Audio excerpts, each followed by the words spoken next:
They boarded the freight train in silence, 10 souls, bound for nowhere. The train had no conductor. No posted destination, only a schedule whispered among exiles and men with empty eyes.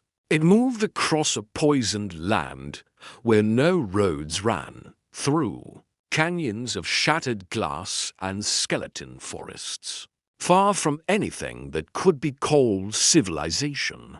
The air beyond the windows shimmered with a fevered light, and inside, the world felt suspended. The train was ancient, yet it moved with purpose. Steel rivets creaked with the memory of war, of long-forgotten freight and screams left behind in locked compartments. The passengers didn't know each other. They boarded separately, at strange sidings that appeared and vanished like mirages. All carried something in their eyes: guilt, fear, loss. None of them asked questions. There were no tickets, no maps, only silence and steel. Each car was sealed tight, but not from the outside, from within. Bolts, chains, rusted locks over rusted hinges. Some cars hadn't been opened in years. The floors were cold, the walls breathed, and deep within the train, somewhere behind layers of forgotten freight, was a sound no one wanted to speak of. It started the third night. A faint scratching, soft at first, like a rat dragging its tail. But it grew, rhythmic, wet, followed by a breath, long and uneven, as though something ancient had just awakened. Some tried to ignore it. Others pressed their ears to the cold walls, eyes wide with things they couldn't name. An old woman named Sable was the first to speak. "This train," she rasped, "is not empty." They pried open the hatch to the last cargo car, and what they found was not a thing, but presence, a weight on their thoughts, a nausea behind the eyes, coiled in the darkness, barely visible, was something vast and glistening, its body stretched out like intestine and rope, pulsing with 8. Dozens of mouths lined its side, each sewn shut with something resembling human hair. Along its flank blinked eye-like nodules, milky and wet. It was alive, and it was aware. They slammed the door. That night, Gerald, a mute boy of maybe 12, woke screaming.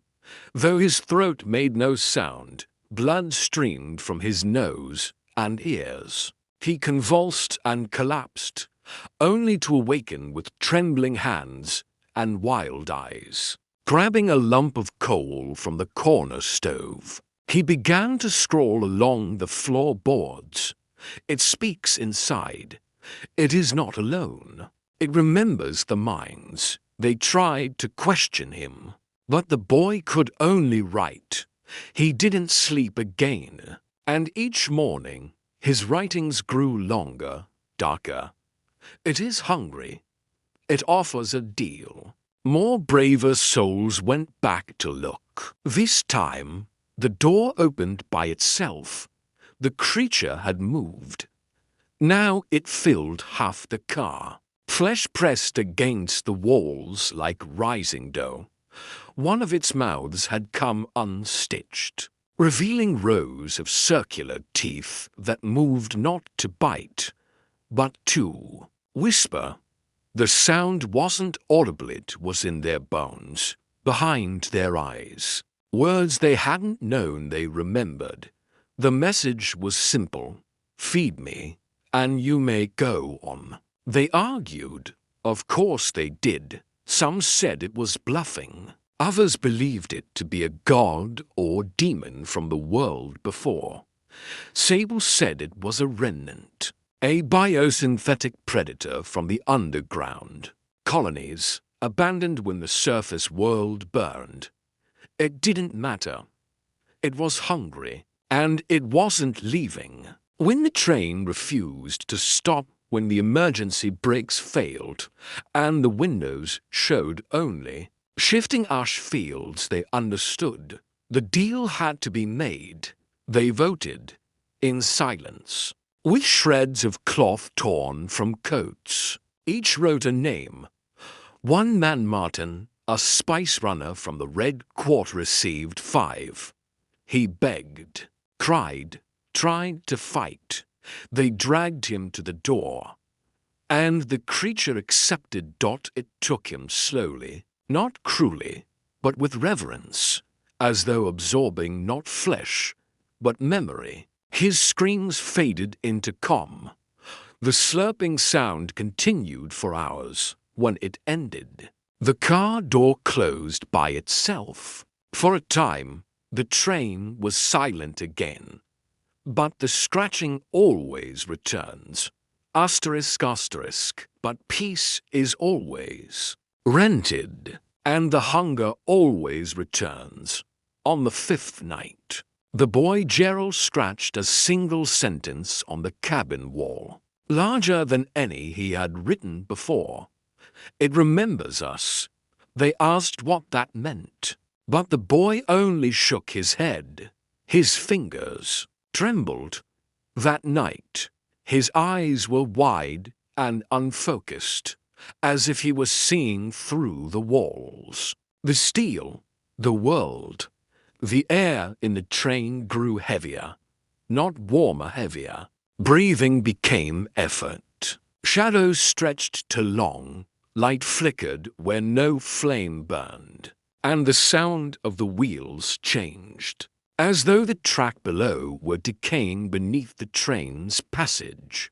Some swore they could feel it, not just the creature, but the train itself shift, swell, as if becoming part of something alive. No one slept well anymore. They heard whispers behind their eyelids, soft flickers of faces in the metal grain. One woman, tall and thin, slit her own eyelids open, trying to let the light in. She bled out before they could stop her. The others burned her body with lamp oil. That night, the creature spoke again, this time to all of them. They didn't hear a voice. Instead, they dreamed the same dream, a hallway of flesh and bone, lined with doors that opened into moments of shame. Each passenger relived their worst betrayal, their most private guilt. And at the end of the corridor stood a shape, faceless but watching. In the dream, it asked, another or all? Gerald confirmed it by scratching the words into the floor the next morning. They didn't vote this time. They killed without discussion. 3 went willingly, not from bravery, but surrender. They walked into the creature's car and were never seen again. One resisted and was stabbed. His blood oozed upward, as if gravity had lost interest in behaving. Now only for remained Sable, Gerald, the preacher known as Ezra, and the quiet man with the pale eyes. They no longer spoke with words. Their mouths had become unnecessary.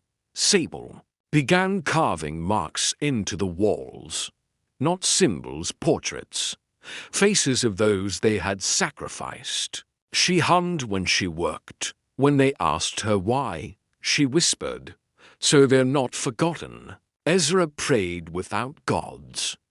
He recited empty names into his hands. He said them like scripture, but there was no power left in them, only repetition, like trying to remember a word you never knew. And Gerald, he started drawing maps of places no one knew, cities underground, towers without doors, machines that fed on dreams. His hands never stopped. On the 12th day, the sky outside turned black. not night but black, like ink had spilled across the heavens.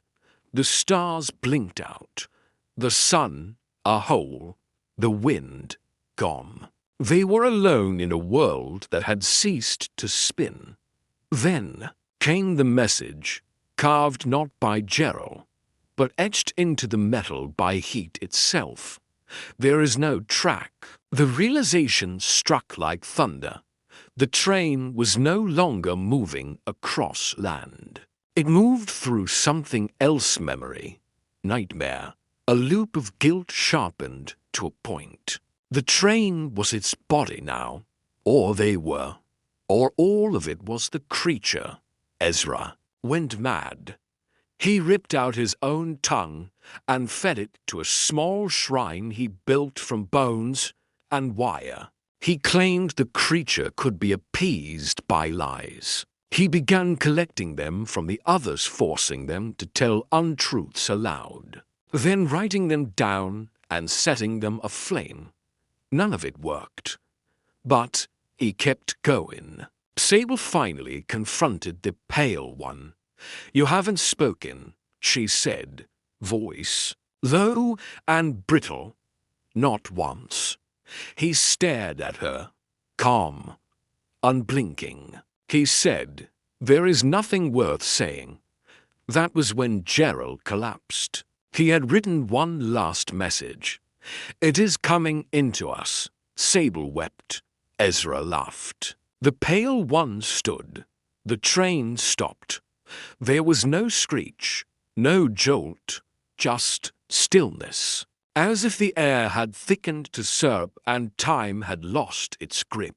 Outside the windows was only white, endless, unbroken, like bone, like death, like forgiveness. Before a fall, a door opened, not one they knew, not from the train. A new one made of light and blood. From it came a voice, not from the creature, not from within, but from something older. "You have one choice left." The Pale One stepped forward. "I will make the deal." He offered not a name, not a body, not a mind, but everything. Himself, his identity, memories, fears, hopes. He offered his entire presence to the creature, not to feed it, but to become it, a merger, an ending. The train screamed. The sky cracked.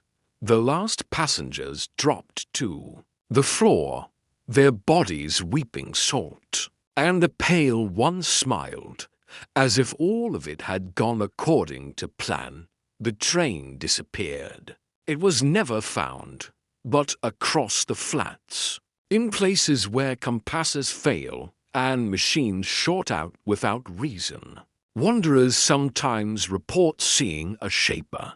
Dark train on a pale horizon, gliding without track or noise. Its windows glow faintly, like eyes. Its whistle sounds like breathing. Some say it still carries passengers, but no one ever boards. It chooses them, and it never stops.